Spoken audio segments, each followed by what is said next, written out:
ہیں؟ جی جی اختلاف کی طرف اشارہ کر دیا نا، اختلاف کی طرف اشارہ بھی کر دیا اور یہ بھی بتا دیا دوسروں نے جو سمجھے وہ صحیح نہیں ہے، یہ صحیح ہے، ٹھیک ہے؟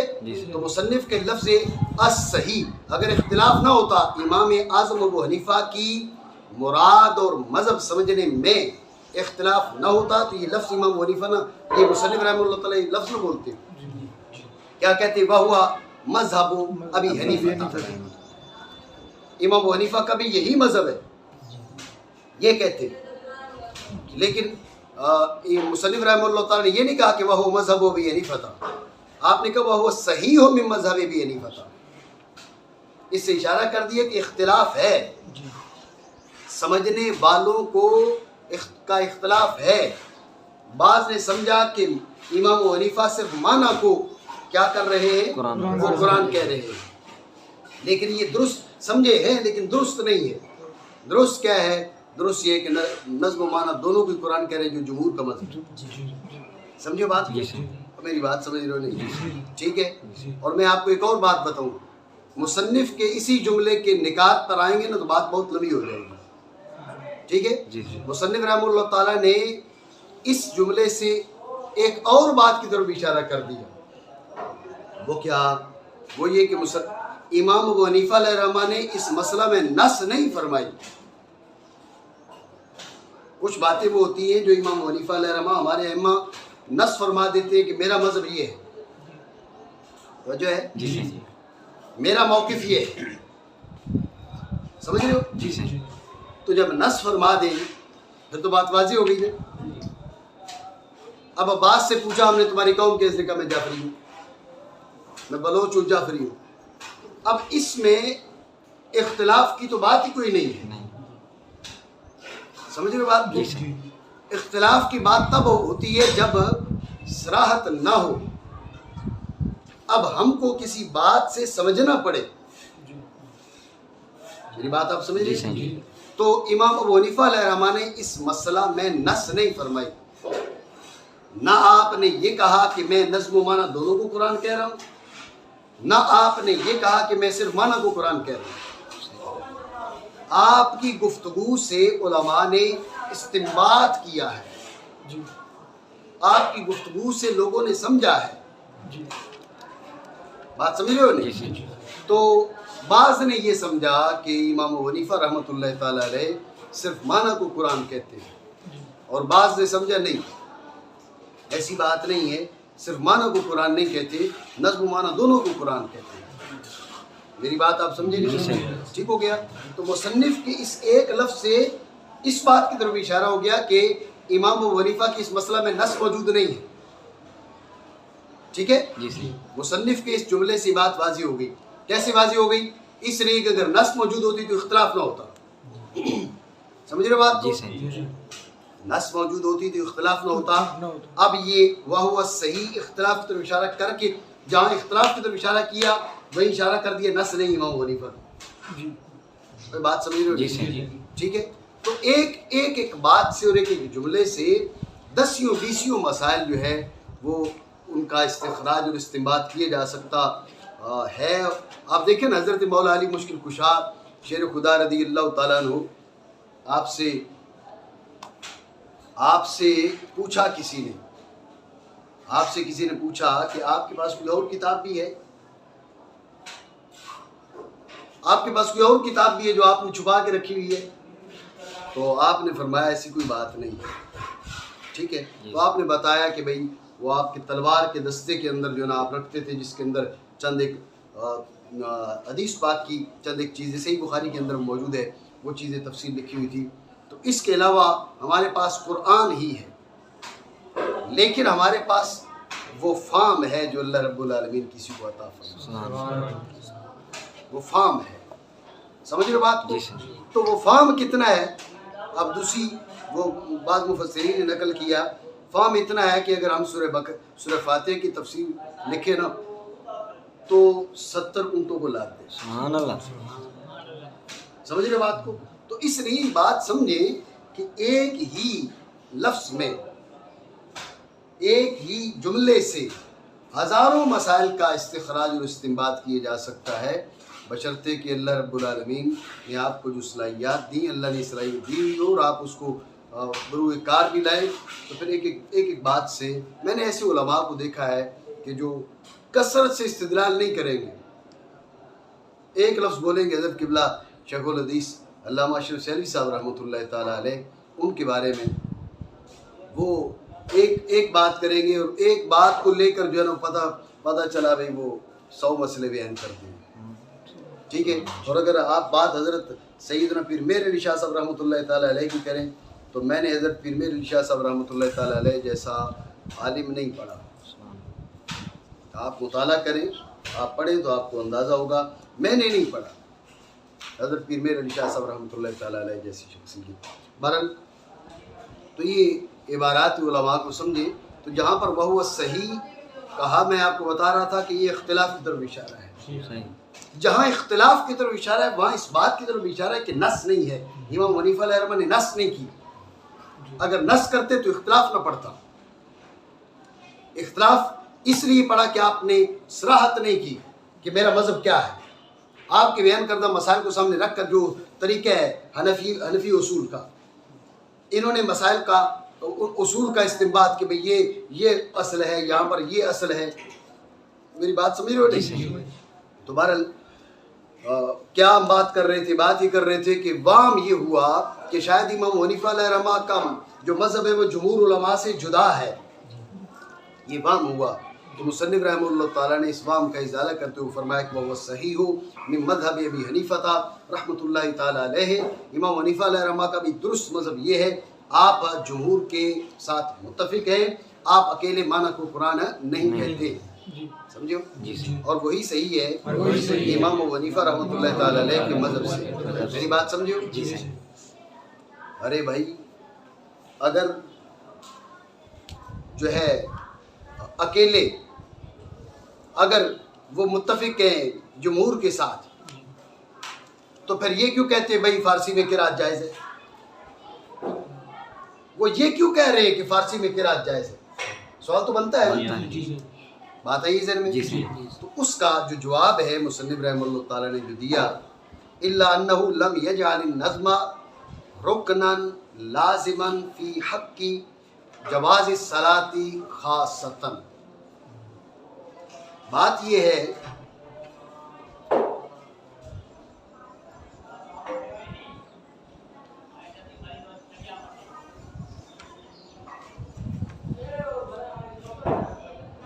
امام ابو حنیفہ رحمۃ اللہ تعالیٰ علیہ پہلے تو یہ سمجھے یہ جو مسئلہ امام ابو حنیفہ نے بیان کیا ہے یہ صرف اور صرف نماز کے لیے ہے اور کسی کے لیے نہیں. جب آپ نے صرف نماز کے بارے میں یہ بات کی ہے، اس کے علاوہ آپ اس کے قائل نہیں ہیں، تو یہیں سے بات لگ جاتی ہے، سمجھ آ جاتی ہے کہ آپ لفظ اور معنی دونوں کو قرآن سمجھتے ہیں. نہیں سمجھو بات؟ اگر صرف معنی کو قرآن سمجھے، امام ابو حنیفہ رحمۃ اللہ تعالی علیہ کا مذہب ہو کہ معنی قرآن ہے، لفظ قرآن نہیں ہے. وجہ ہے معنی قرآن ہے، لفظ قرآن نہیں ہے، تو پھر نماز کی قید کیوں لگاتے ہیں؟ نماز کے باہر آپ صرف معنی کو سامنے رکھیں یا نماز کے اندر رکھیں، جس حال میں رکھیں. جب قرآن ہے ہی معنی تو لفظ کی قید تو ختم ہو گئی نا. اب نماز یا غیر نماز کوئی بھی حالت ہو پھر تو کوئی مسئلہ ہی کوئی نہیں. میری بات سمجھ رہے ہو نہیں؟ امام ابو حنیفہ علیہ الرحمہ نے کہا بھائی صرف نماز میں، یہ مسئلہ جو میں بیان کر رہا ہوں یہ صرف نماز کے لیے، اس کے علاوہ نہیں. یہیں سے ہمیں بات معلوم پڑ گئی کہ اگر آپ معنی کو قرآن کہتے تو پھر نماز کی قید کیوں لگاتے؟ عام حالات میں بھی معنی ہی کو قرآن کہتے. یہ نماز کی قید سمجھا، بات پہ توجہ دینا، نماز کی قید سمجھا رہی ہے کہ امام ابو حنیفہ علیہ الرحمہ کا مذہب ہم ٹھیک سے نہیں سمجھ پا رہے، وہ کوئی اور بات سمجھانا چاہ رہے ہیں، ان کی کوئی اور دلیل ہے، اس لیے نہیں کہ وہ معنی کو قرآن کہتے ہیں. ان کی کوئی اور دلیل ہے, کوئی اور وجہ ہے. اگر صرف معنی کو قرآن کہتے تو پھر صرف نماز کی قید کیوں لگاتے؟ نماز ہو غیر نماز ہو, لفظ جب قرآن ہے ہی نہیں, اب بغیر وضو کے لگاؤ ہاتھ قرآن کو. سمجھ رہے بات؟ تمہارا ہاتھ تو معنی کو نہیں لگ رہا نا, لفظ کو لگ رہا ہے. ایسی ہے تو بغیر وضو کے ٹھیک ہے, اٹھا لو ہاتھ لگاؤ. امام حنیفہ فرماتے جائز نہیں ہے. سمجھ رہے بات؟ اسی طرح جو بے وضو ہے, بے غسل ہے, جب اس کا ہاتھ لگتا ہی الفاظ کو ہے, معنی کو لگتا ہی نہیں ہے, تو اس کو چھونا, اب الفاظ کو چھونا جائز قرار دینا چاہیے امام حنیفہ علیہ رحمہ کو, کیونکہ لفظ تو قرآن ہی نہیں ہے نا. قرآن کو آپ نہیں چھو سکتے بغیر وضو کے, اور لفظ قرآن ہی نہیں ہے. امام حنیفہ علیہ رحمہ کو کیا چاہیے؟ آپ یہ فرماتے کہ بھائی بغیر وضو کے قرآن چھوا جا سکتا ہے, بغیر غسل کے قرآن چھوا جا سکتا ہے, حیض والی قرآن چھو سکتی ہے, نفاس والی قرآن چھو سکتی ہے. کیوں؟ اس لیے کہ الفاظ تو قرآن ہی نہیں. لیکن آپ ایسا نہیں, آپ تو حرام کہتے ہیں. اس کا مطلب ہے کہ آپ کے نزدیک لفظ بھی قرآن ہے, مانا تو ہے ہی ہے, لفظ بھی قرآن ہے. البتہ نماز کے بارے میں جو کہا ہے اس پر ہمیں غور کرنا پڑے گا. نہیں سمجھو بات, دوبارہ سمجھے. اعتراض یہ بن گیا کہ بھئی جب امام حنیفہ علیہ رحمہ کا مذہب ہے کہ وجہ ہے وجہ ہے جب امام حنیفہ علیہ رحمہ لفظ اور معنی دونوں کو قرآن کہہ رہے ہیں, تو پھر یہ مسئلہ کدھر سے, اس مسئلے کی کیا توجیہ ہوگی؟ کہ آپ کیا کہہ رہے ہیں؟ آپ کہہ رہے ہیں بھئی فارسی میں قرآن پڑھ سکتے ہیں, فارسی میں قرات آپ کر سکتے ہیں, ٹھیک ہے. تو اس کہروں نے جواب دیا کہ امام حنیفہ علیہ رحمہ صرف اور صرف نماز کے جواز کے مسئلہ میں آپ نے یہ فتویٰ دیا, صرف نماز, اس کے علاوہ نہیں. اگر امام حنیفہ علیہ رحمہ صرف معنی کو قرآن کہتے تو پھر نماز کی کون سی تخصیص ہے؟ نماز کے باہر بھی کہتے بھئی یہ جو الفاظ, یہ جو نقوش ہے نا, تو ان کو ہاتھ لگا لے بغیر وضو کے, بغیر غسل کے. عورت حیض میں اور نفاس میں ہاتھ لگا لے, کیونکہ اس کا ہاتھ تو لگے گا نا نقوش کو, الفاظ کو, معنی کو تو لگ ہی نہیں رہا. جب معنی کو لگ ہی نہیں رہا تو حرج بھی کوئی نہیں ہے. اس سے کون سا بغیر وضو کے قرآن کو چھوا, اس نے الفاظ کو چھوا اور الفاظ کو قرآن نہیں ہے. امام ابو حنیفہ کے نزدیک مسئلہ یوں ہونا چاہیے تھا, لیکن امام حنیفہ علیہ رحمہ کے نزدیک مسئلہ یوں نہیں ہے. آپ بغیر وضو کے قرآن کو چھونے کی اجازت نہیں دیتے, بغیر غسل کے قرآن کو چھونے کی اجازت نہیں دیتے, حرام قرار دیتے. جو دلیل ہے اس بات کی کہ آپ کے نزدیک جیسے معنی قرآن ہے ایسے لفظ بھی قرآن ہے. البتہ یہ جو نماز کا مسئلہ ہے, خاص اس کو ادھر ناجائز قرار دینا, ادھر نماز کو جائز قرار دینا, اس سے پتہ چلتا ہے کہ امام ابو حنیفہ کی دلیل کوئی اور ہے. وہ بات نہیں ہے جو تم سمجھے کہ صرف معنی کو قرآن کہہ رہے ہیں, کوئی اور بات ہے جو تم سمجھنے سے قاصر رہے, جس کی وجہ سے امام حنیفہ رحمۃ اللہ تعالیٰ علیہ نے صرف نماز کے بارے میں کہا کہ وہ نماز ہو سکتی ہے, باقی اس کے علاوہ آپ کو اجازت نہیں دی. تو پتہ چلا کہ آپ کے نزدیک نظم و معنی دونوں قرآن ہیں. میری بات سمجھے نہیں؟ ٹھیک ہو گیا. وہ بات کیا اس کی تفصیل میں جاتے ہیں, یہ میں نے گفتگو کا خلاصہ تمہیں بتایا. عباس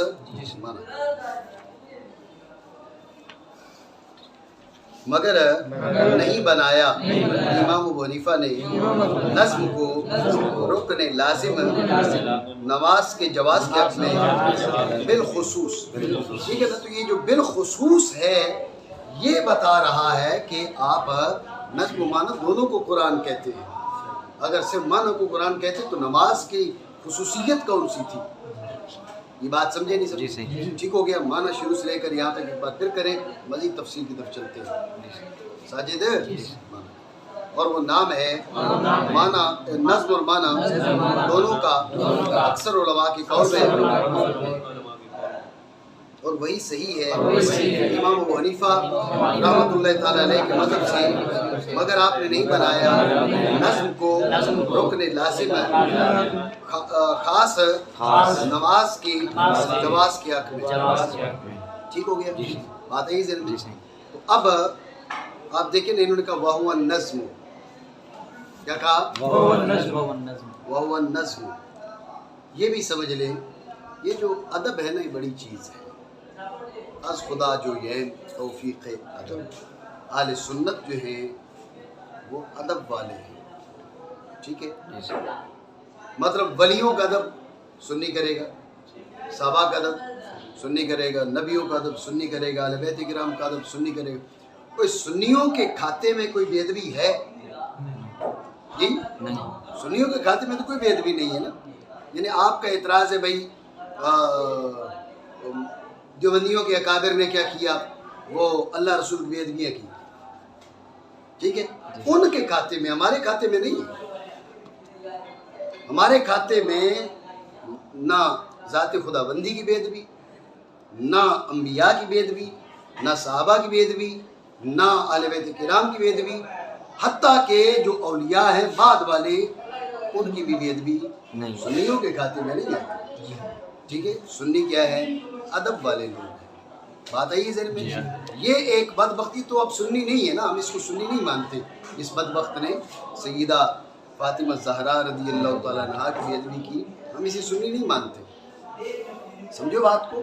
تو اب بھی جو سنی ہے وہ بے ادب نہیں ہے، جو بے ادب ہے وہ سنی نہیں. سمجھو بات کو. سنیوں کے کھاتے میں الحمدللہ بے ادبی نہیں ہے. آپ دیکھیں اصل میں تو وہ لفظ والمعنی جمیعاً کیا تھا؟ وہ لفظ کیا؟ اب بات ہو رہی تھی قرآن عظیم کی. کس کی؟ قرآن عظیم کی. تو لفظ جو ہے اپنے لغوی عرفی نہیں، عرفی معنی کے لحاظ سے لفظ ما یتلفظ به. عرف میں لفظ کے معنی کیا ہے؟ ما یتلفظ به. کیا؟ ما یتلفظ به. لغوی معنی کے لحاظ سے لفظ کے معنی رمج کے. لفظ کے معنی کیا ہے؟ رمج کے، پھینکنا، منہ سے کسی چیز کو پھینک دینا، یہ لفظ ہے. وجہ ہے جی سر. اب وہ جو لغوی معنی ہے نا، عرفی نہیں. یہ بات ذہن میں رکھنا. ادب اور بے ادبی کا جو مدار ہے وہ عرفی معنی ہے. کون سی معنی ہے؟ لغوی نہیں. یار بولو شور کیوں کر رہے ہیں؟ شور کیوں کر رہے ہیں آپ؟ چاہے گرا دیں گے. بولے شور نہ کرے. ہم سے زیادہ تو آپ کی آواز آتی ہے یہاں پر. توجہ ہے آپ کی. یہ ضابطہ بھی ذہن میں رکھیں. جب میں نے یہ ضابطہ ذکر کیا نا کہ یہ ادب اور بے ادبی کا مدار عرف ہوتا ہے، تو جب بھی یہ جاہلوں کے ٹولے نے اس ضابطے کا مذاق اڑایا، حالانکہ اعلیٰ حضرت رحمۃ اللہ تعالیٰ علیہ نے اپنے فتاویٰ کے اندر متعدد بار اس ضابطے کو ذکر کیا. اعلیٰ حضرت علیہ رحمہ کے جو والد گرامی ہیں انہوں نے کتاب لکھی 20 ضابطوں پر مشتمل. اس میں مستقل ایک پورا عنوان اسی ضابطہ کے مطابق ہے. ادب اور بے ادبی کا مدار عرف ہے. سمجھ رہے بات کو. میں ایک لفظ نہیں دہرانا چاہوں گا ریکارڈنگ کے بیچ. تو وہ مجھے کسی نے کہا کہ اس نے مجھے یہ لفظ بولا ہے. تو میں نے کہا یہ تو بہت غلط لفظ ہے. تو وہ میرے پاس آیا تو میں نے اسے کہا کیوں بولا؟ اس نے کہا اس میں کیا ہے؟ اس نے کہا میں بول رہا ہوں. میں حیران بھائی یہ لفظ کیسے بول رہا ہے. پھر مجھے پتہ چلا کہ سندھی عرف میں یہ لفظ برا نہیں ہے، اردو عرف میں یہ لفظ برا ہے. ٹھیک ہے نا. تو لہٰذا سندھی عرف میں آپ بولتے رہیں گے.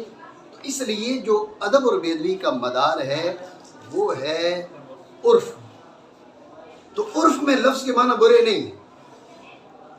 آپ ادب کا معیار دیکھیں، ہمارے اکابر کا ادب کا معیار دیکھیں کہ ادب کا معیار عرف تھا. عرف کے لحاظ سے بے ادبی نہیں بنتی.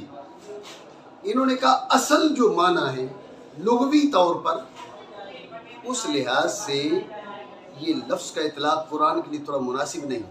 اصل معنی کے لحاظ سے اگر بولتے تو بے ادبی نہ ہوتی. بات ذہن میں رکھ لیں. اگر کہتے وہ لفظ والمعنی جمیعاً تو بے ادبی نہیں تھی، کیونکہ عرف میں معنی برے نہیں ہیں. عرف میں ما یتلفظ بھی، سمجھ رہے بات کو.